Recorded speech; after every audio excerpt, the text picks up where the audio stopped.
motivated. Spend some time talking to your children about what they dream, not what you want for them. How about what they want? Because God's plan for them may very well not be the plan you got for them. Most of our children, it takes a while to catch on. He's only 18. Motivated to do what? You know, we ask these kids to go to college and claim a major. How do you claim a major at 18? You don't even know who you are. Most people get degrees never even work in it because they discover later on that they don't even want to be that, you know? So it's kind of tough, man. I think what you got to do, what motivated me was anybody that asked me what I dreamed of. It's the dream that spurs a person. It's not education.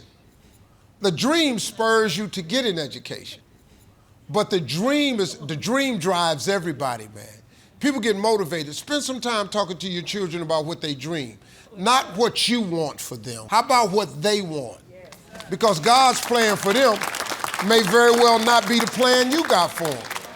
But if you ask a young person what they dream about, you open up the conversation you've never had with him. And I ask all my kids, if you could not fail, what would you be if you just knew you couldn't fail and you could be it? That's why I start with all my children. So I have 7 kids, all went to college. Some of them finished, some of them didn't. Because if your dream don't match up to this degree, give me my money back and let's get your ass situated somewhere else. I ain't gonna keep paying this $40,000 while you figure it out. Wendy's management program or some, because I'm not gonna keep shelling out 40 and you don't wanna be there. And I have 3 children that just didn't wanna be there. And so I told them to get out and figure it out. My twins went to Hampton, went to Ohio State, graduated on time. All the girls go to college and they out in 4 years. Them goddamn boys.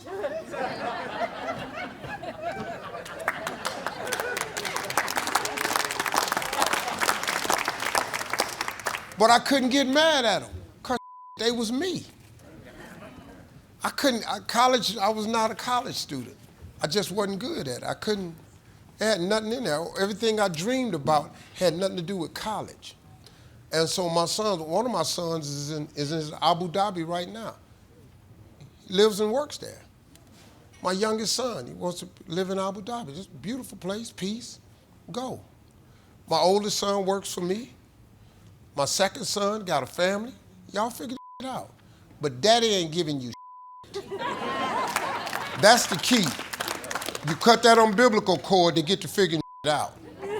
Ain't no money coming, you got to live.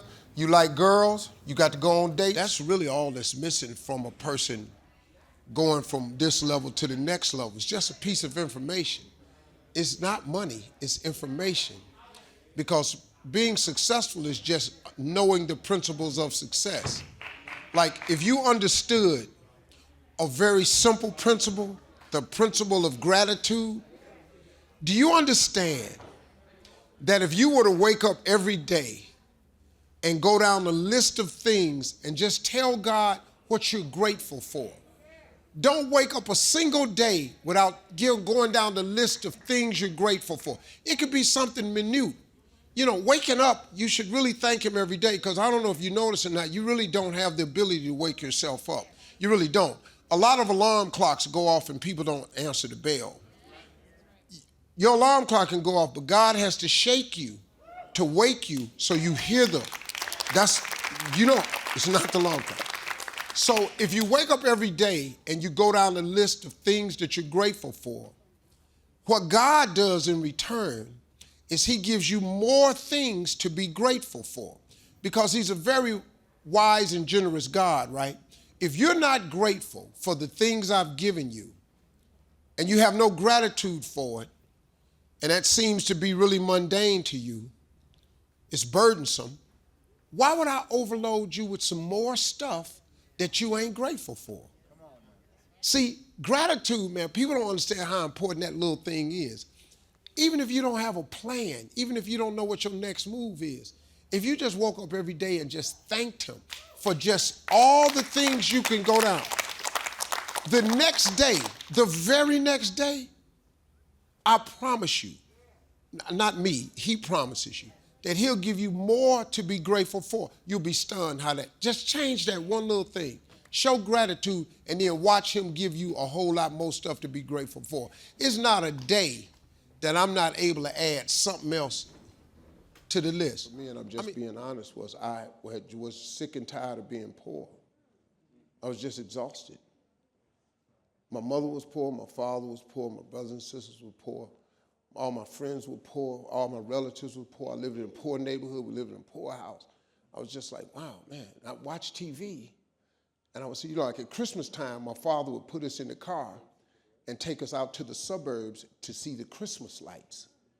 And I would see these big houses, man, with lights all on them, and they had horseshoe driveways where you just pull in and go all the way around. That was amazing to me. You know, we would pull up in the driveway, got a back out. You know, I've been doing that, and I kept saying, I told my father, I said, Dad, I said, why don't we get one of these houses? He said, boy, I ain't got no money for this kind of house. He said, but if you work hard, keep going to church like your mama say, you can make some money, you can buy you one of these houses. That was it. My motivation was to buy a big house so I could put up Christmas lights and drive in the driveway. And I'm gonna tell you something. Every home I have, every house I've ever owned or built, you got to pull in one way and drive all the way around to come out there. I have never built, lived, or owned a home that did not have that driveway with gates on both sides. Never. That was the biggest motivating. So my advice is you have to find a dream that's so big that it overwhelms all of your fears and causes you to never give up. Now, you're going to think about quitting no matter what you do. I mean, I've thought about it many times, but I always just kept thinking about that house. And I've always dreamed of buying my mother and father a real house. And, you know, and before they died, I was able to do all of that. Listen, folks, success is hard. It's really hard. We just need to get that part straight. Success is hard. But I got news for you. Having lived in a car for 3 years, being not successful is hard too. Now, here's the difference between the two hards.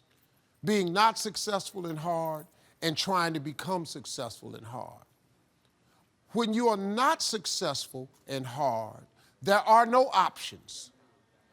You can't decide where you're going to dinner. You can't decide if you're going to buy a pair of shoes. You can't decide if you're going on vacation. You can't decide what you're going to eat. Your don't have options. On the road to success, it's hard, but it creates options for you. It does. Look, see, people get hung up on the fact that I'm not a millionaire yet. But hold up, man. There's joy in the journey.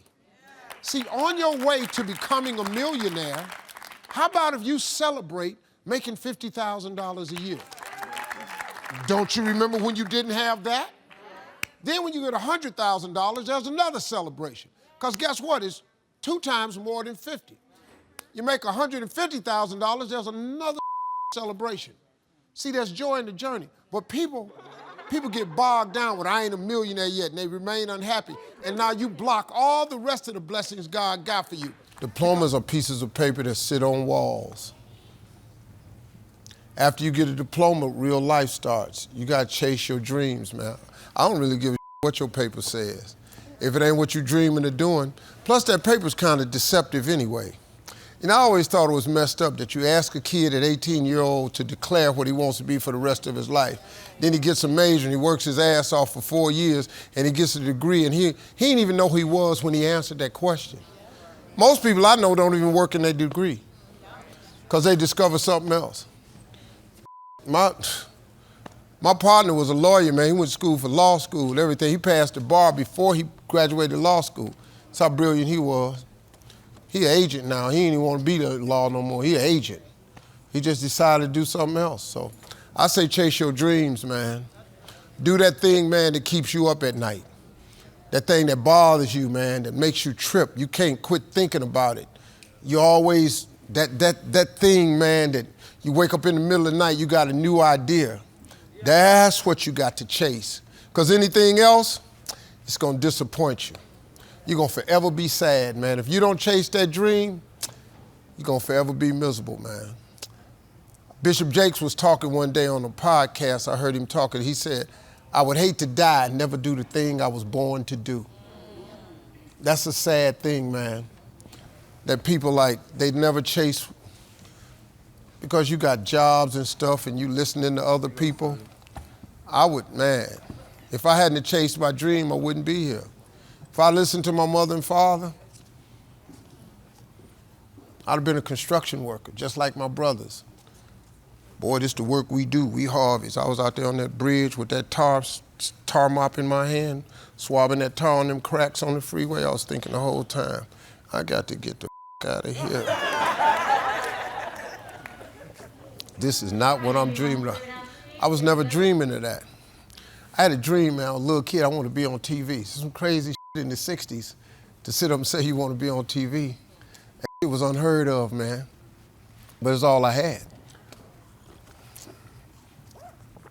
So, you know, I would chase that dream, not that diploma. You got the diploma, it signifies that you have the ability to complete a task very well. And there's some, you know, if you want to be a doctor, lawyer, you got to get a degree. Come on now.